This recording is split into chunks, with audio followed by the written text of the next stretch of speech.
Cuando el reloj daba la segunda campanada, Diana decidió venir a este mundo en Barcelona. Es el primer bebé del 2012. El segundo, un niño, se llama Daniel. Su padre grabó un momento realmente emocionante. La madre daba a luz mientras en el paritorio tomaban las uvas. Gracias.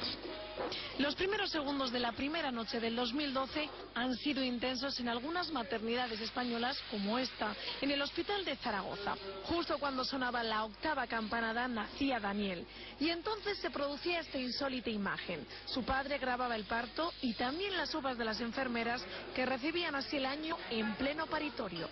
¿Ves? Natalia va a echarme el gel. Y la matrona. 9, 10. Bueno, es fantástico el vídeo. 11. ¿Ves? Y 12 las espátulas. Uno de esos nacimientos difíciles de olvidar. En toda mi vida, que ya son 12 años dedicados a esto de los partos, nunca jamás había estado asistiendo a un parto cuando sonaban las campanadas. Para mí fue emocionante, emocionante realmente.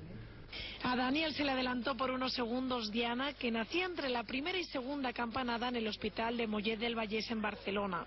Es la segunda hija de David y Patricia, una pareja de ecuatorianos que no se imaginaban terminar así el año. Estaba ya arreglada, vestida y rompí aguas y tuve que acercarme. La cosa jocosa es que le digo, bueno, y si nos vamos después de las uvas, mejor esperemos un poco. Me dice, no, es que no podemos esperar porque ya he roto agua ahora.